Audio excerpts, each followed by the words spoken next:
अस्सलाम वालेकुम everyone, my name is Aitzaz और आप देख रहे हैं यू नो।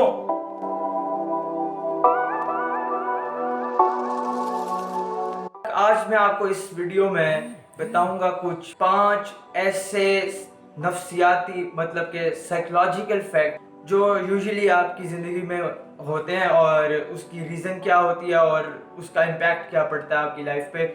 तो चले आज इस वीडियो को पूरा देखिए। अगर आपने मेरे चैनल को सब्सक्राइब नहीं किया तो काइंडली वो कर लीजिए ताकि आपको ऐसी खूबसूरत नॉलेजेबल वीडियोस मिलती रहें। आज मैंने अपना फ्रेम चेंज किया, बैकग्राउंड चेंज किया। एक्चुअली कुछ मेरे बहुत ही अजीज दोस्तों ने मुझे कहा कि उनको चिड़ियों की आवाज़ मेरी आवाज़ से ज़्यादा आ रही थी, तो नेचुरल हैबिटेट उनको नहीं पसंद आया, तो उन्होंने फरमाइश की कि कमरे में वीडियो रिकॉर्ड की जाए। तो आज मैं फिर सोचा कि मैं आज अपने रूम में ही वीडियो बना रहा हूँ। सबसे पहले मैं सबका शुक्रिया अदा करना चाहूँगा। लोग मेरे बहुत ही अजीज़ दोस्तों ने बहुत ही प्यार दिया और बहुत ही अच्छा रिस्पांस आया मेरी पहली वीडियो पे। तो इंशाल्लाह आप सबसे यही उम्मीद है कि आप हमें सपोर्ट करते रहेंगे और हमारी वीडियोज़ को देखते रहेंगे। तो आज का जो पहला पॉइंट है, पहला साइकोलॉजिकल फैक्ट, वो ये है कि म्यूज़िक चेंजेस परसेप्शन। जी हाँ, म्यूज़िक आपके नज़रिए को भी बदल सकता है।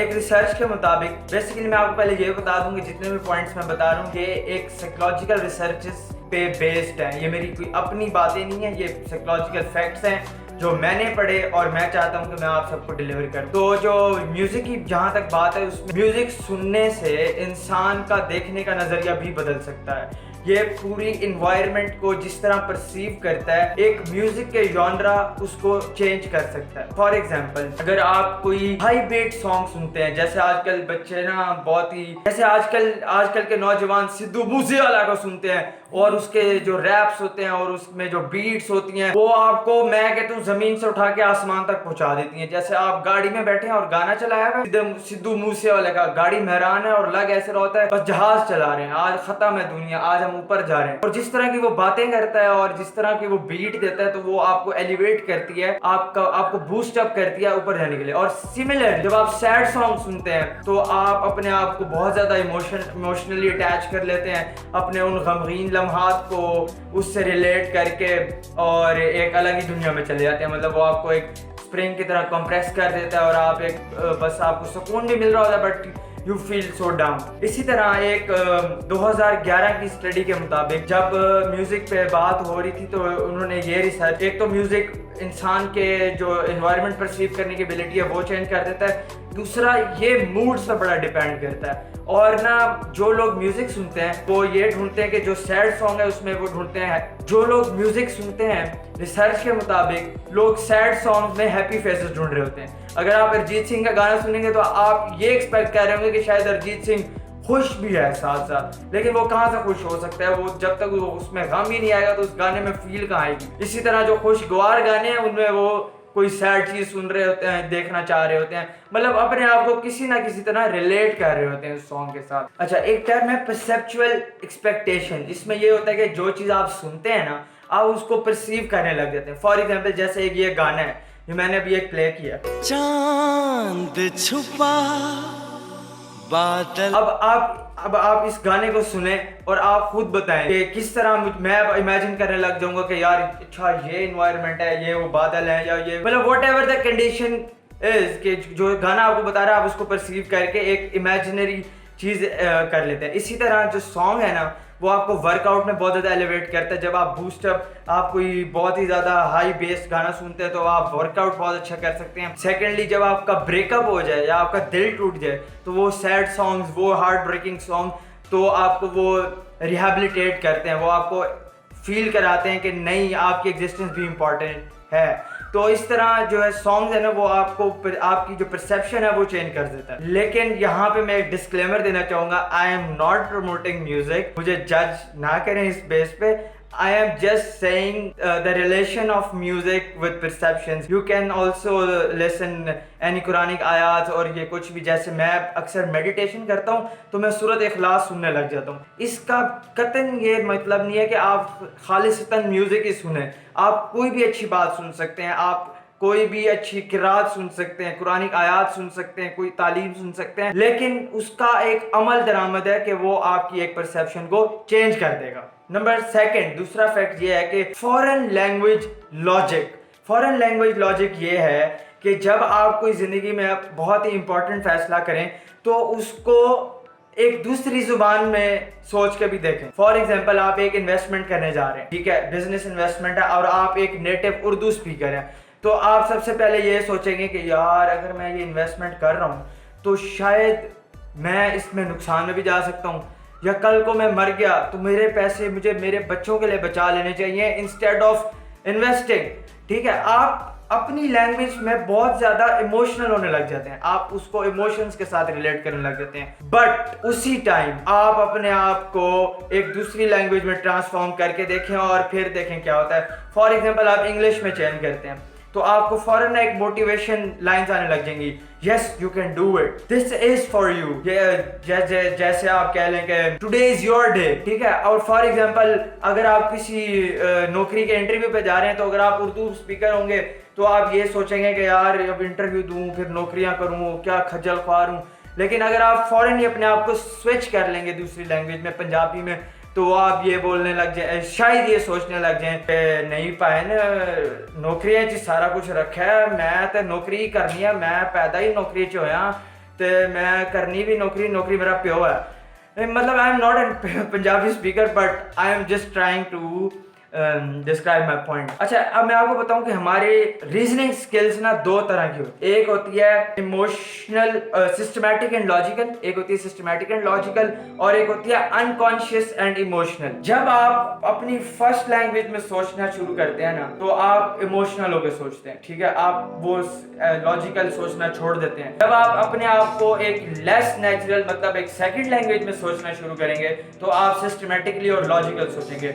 तो हमेशा जब भी कोई जिंदगी का फैसला करने लगे तो एक दफा एक दूसरी जुबान में भी सोच के जरूर देखिएगा, आपका फैसला आपको ये बता देगा कि इसका फायदा है या नहीं। फॉर एग्जाम्पल, अगर आप किसी कोई डील करने जा रहे हैं तो आप एक दफा इंग्लिश में, या अगर आप पंजाबी हैं तो उर्दू में, अगर आप सराइकी हैं तो पंजाबी में, सिंधी हैं तो बलोची में, मतलब what ever language you choose, आप उसको चूज करें और उसमें आप एक दफा सोच के देखें। लॉजिकली प्रूव्ड बात है। अच्छा, थर्ड इंपॉर्टेंट फैक्ट ये है कि singing can reduce your anxiety. अब फिर से एक म्यूजिक रिलेटेड बात आ गई तो मैं यहाँ फिर दोबारा ये कहना चाहूंगा कि आई am not promoting music but I am just relating the genre of music या सिंगिंग। आप कोई गाना भी कर सकते हैं, आप रेसिटेशन ऑफ होली कुरान भी कर सकते हैं, आप कुछ भी कर सकते हैं, but it can less your anxiety. उसकी वजह क्या है? फॉर एग्जाम्पल, आप एक गाड़ी में जा रहे हैं तो आपने एक गाना लगाया हुआ है, आप नहा रहे हैं तो आप गाना गा रहे हैं, या गाड़ी चलाते हुए गाना गा रहे हैं, तो ये आपको आपकी एंजाइटी और डिप्रेशन करा देगा, मतलब आपकी एंजाइटी को कम कर देगा, डिप्रेशन को गिरा देगा। तो इस पे ये है कि अक्सर हम अनकॉन्शियसली जब हम गाना गाने लग जाते हैं तो ये होता है कि हमारी टेंशन दूर हो जाती है, ख़त्म होने लग जाती है। स्टूडेंट्स के साथ सबसे ज़्यादा ये पेपर्स में होता है, एग्ज़ाम प्रिपरेशन में होता है और एग्ज़ाम करते दौरान होने लग जाता है। मेरे साथ अक्सर होता है कि मैं एग्ज़ाम करते वक्त मुझे ना एक गाना याद आने लग जाता है जो मैं एग्ज़ाम की तैयारी करते हुए याद, तो वो मुझे इस तरह रिलेट करने लग जाता है कि मैं अगर उस टाइम पे ये गाने के दौरान जब ये चीज़ पढ़ रहा था तो शायद मुझे पेपर में वो याद आ जाती है। लेकिन उससे फ़ायदा ये होता है कि मुझे थोड़ी देर के लिए टेंशन फ्री हो जाता हूँ, मैं जो एग्जाम स्ट्रेस होता है वो मेरी जिंदगी से खत्म हो जाता है। सिंगिंग जो है ना, ये आपके ब्रेन को फ्लड करती है दो चीजों में, एक चीज है एंडोमॉर्फिन और एक होती है ऑक्सीटोसिन। ठीक है, ये दो चीजें आपको स्ट्रेस फ्री करती हैं और ये आपके मूड को बहुत ज्यादा इंप्रूव करने लग जाती हैं, ये आपको अच्छा फील कराने लग जाती हैं, ये आपको कंफर्टेबल फील कराती हैं और ये आपके जो हार्ट रेट और कॉर्टिसोल लेवल होता है ना, ये भी बैलेंस्ड कर देती है। परेशान नहीं होना अगर आप एक बुरे सिंगर हैं, जस्ट सिंग इट और इस स्ट्रेस के जंगल से बाहर आ जाए। बस अपने लिए गाएं, ना कि दूसरों के लिए कोई कॉन्सर्ट्स नहीं करने, सिर्फ खुद को स्ट्रेस फ्री करने के लिए आप ये कर सकते हैं। अच्छा, फोर्थ इंपॉर्टेंट फैक्ट जो है ना वो ये है कि रिजेक्शन हर्ट्स। ये पता नहीं आजकल के लोगों में बहुत है, शायद वो बहुत ज़्यादा एक्सपेक्टेशंस रखने लग जाए दूसरों से, या पता नहीं ऐसा क्या वो सोच के आते हैं कि अगर कोई दूसरा उसको नो कर दे तो वो बहुत ज़्यादा हर्ट हो जाते हैं। इसकी एक बायोलॉजिकल रीज़न भी है, ठीक है, ये हमारे ब्रेन से रिलेट करता है कि हमारा जो ब्रेन है ना वो इमोशनली और फिजिकली एक ही टाइम पे दोनों चीज़ें प्रोसेस करता है, और जो वो केमिकल रिलीज करता है ना वो भी दोनों चीज़ों को एक एरिया में एक्टिव करते हैं। तो इससे आप, अगर आपको रिजेक्शन, दोस्त आपको रिजेक्ट करते, फॉर एग्जांपल आपने एक नया दोस्त बनाया है और उसके साथ आपने प्लान किया कि यार अगले हफ्ते हम मूवी देखने चलेंगे, मे भी उसकी कोई मजबूरी आ गई और उसने आपको नो कह दिया, तो वो उसका नो कह देना आपको इतना हर्ट कर जाएगा, यार पता नहीं जैसे उसने मुझे धोखा दे दिया है या वो मेरे साथ दोस्ती ही करना नहीं चाह रहा, मतलब एक नेगेटिव थॉट प्रोसेस शुरू हो जाता है। लेकिन इसकी हर्ट करने की वजह मैंने अभी आपको बताई, ये ब्रेन ही है जो फिजिकली और इमोशनली एक ही टाइम पे वर्क कर रहा होता है। रिजेक्शन को भी फेस करना चाहिए, ये एम्पावर करती है आपको, ये सेल्फ बूस्ट करती है और ये आपको रियलाइज कराती है that you should have strong emotions. आपको कभी भी जिंदगी में कोई मसला आए तो उसको फेस करने की ताकत होनी चाहिए।